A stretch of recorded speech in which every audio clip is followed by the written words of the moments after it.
Vikings versus Lions. This is the game of the week. It's a shame that it's not in prime time, just a regular ass 1 p.m. Eastern game.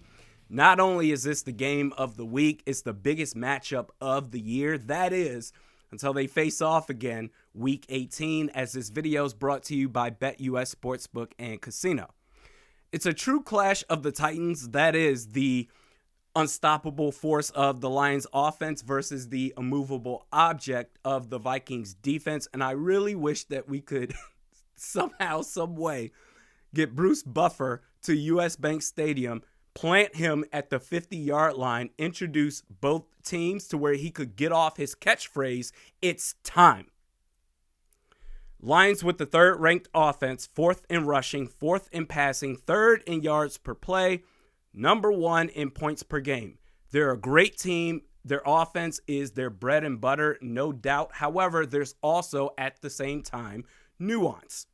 Their numbers have been grossly inflated the last two games that they have played, averaging 44.5 points per, versus the Dallas Cowboys, their bum-ass defense led by defensive coordinator Mike Zimmer, and the Seattle Seahawks. Who, that NFC West division is a mess. Seattle, at the end of the year, they're going to be fighting to scratch and claw their way to just barely be above 500. The previous three games before that, the Lions have averaged 21 points. So it's not the greatest show on turf. However, this is going to be tough.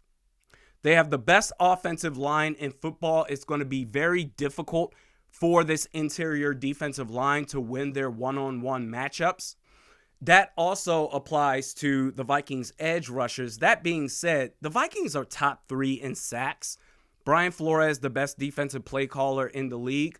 I trust that he will be able to scheme his way to where this defense can be effective against this juggernaut of a Lions offense. But it starts with Harrison Phillips. The one loss that Detroit has this year against Tampa Bay, part of that was because Vita Vea went all the way off, as he typically does. Harrison Phillips has played like a true nose tackle this year. He has played so much better than any of us in Vikings Nation could have possibly imagined. We need that same energy this time around. Versus the run, Blake Cashman, who's a big part of that typically, not going to be available in this game on Sunday. That's okay. Next man up mentality. Kamu Grugier-Hill has done a fine job before this filling in for Ivan Pace Jr. You are going to need, versus the run, David Montgomery, Jahmyr Gibbs.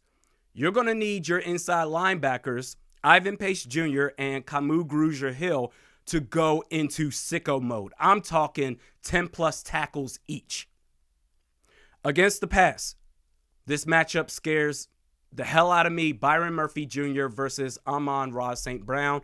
Byron's been struggling this year. You're going to need some safety help, but also you don't want to, in those moments where you have safety help with Byron Murphy Jr., you don't want it to be a single high safety doing that, because then in the event that you're pulling the opposite safety at the line of scrimmage for a blitz, you're going to leave a one-on-one matchup with Jameson Williams versus whoever he's lined up against. I like our outside corners, Shaq Griffin and Stephon Gilmore, but these are young legs we're talking about with Jameson Williams. Speed, and Gilly and Shaq at this point in their career, one-on-one against Jameson Williams on a fly route, I think you're going to have to, at times, have 3 safety sets with Hitman, Cam Bynum, and Josh Metellus to negate those 2 threats that they have.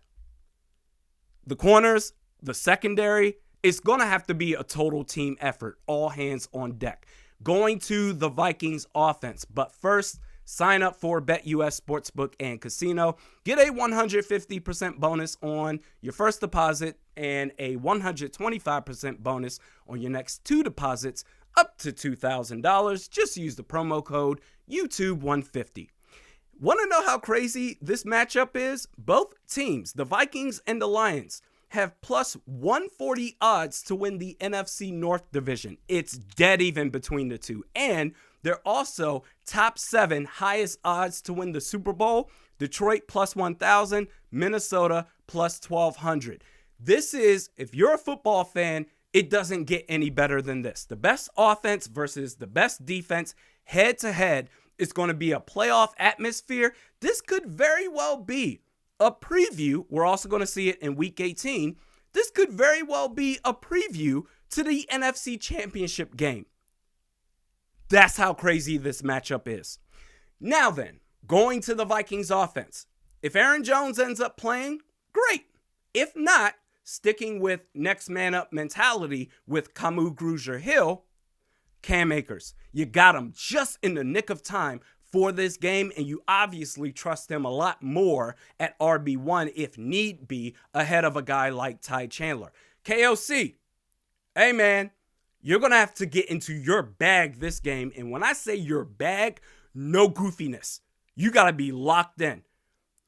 The ultimate goal is to outscore Detroit, sure, but the goal within that goal to make that ultimate goal possible, you got to chew up clock. The defense is going to be gassed as hell, chasing around all these playmakers. You need to give your defense adequate time on the sidelines to rest up, to catch their breath, at the same time keeping Detroit's offense on the sideline as well. For the run game, talked about Cam Akers. The lead blocking by C.J. Ham is going to be very important. For Sam Darnold, use the slot machine. The big name receivers going up against the Detroit defense that plays in the slot. Chris Godwin in the lone Detroit loss. Chris Godwin, 117 yards and a score. Cooper Kupp, before he got hurt, first game of the season, 110 yards and a score. You need to mix up both Justin Jefferson and Jordan Addison in that slot position. And Justin Jefferson, you want to make sure you lean on him. You're not facing the Jets defense anymore. Justin Jefferson, his career averages against Detroit, 134 yards per game. Also, for Sam Darnold, lean on Justin Jefferson, Jordan Addison, that's fine, but don't force it. The decision-making is key because while this defense can be had, their safeties are opportunistic. Both Kirby Joseph and Brian Branch, they combined for 7 picks this year. And with the loss of Aiden Hutchinson, hopefully speedy recovery, well wishes towards him, but with the loss of Aiden Hutchinson, you're going to have time in the pocket to work with. Don't force the ball. It's imperative that you maintain the privilege of running the football. If Detroit is able to get to a 2-score lead, that puts Sam Darnold in a position to where he has to go pass for pass with Jared Goff. Another key matchup in this game is the crowd versus the Lions offense. The crowd, hey man, get on they ass. Make Jared Goff think, especially combine that with the opportunities that this defense will create. I do believe that they will create opportunities to make big plays and get takeaways. Add the noise on top of that and get Jared Goff flustered. The crowd in this game is going to be a big point for the Vikings to win this game. Get on their ass. I think the defense gets enough stops. I also believe that the offense stays on par at 28 points per game. So I'm going to predict that the Vikings win this matchup 28-24. Your thoughts in the comments section below. Again, shout out to the folks at BetUS Sportsbook and Casino. But now that we're done off the bye, that means the watch parties are back. It's going to start at, I always got to do the math here when it comes to Eastern Central Standard Time. For you folks out there in Minnesota, it's going to start at 11:45 Central Standard Time on Sunday. We'll see you then.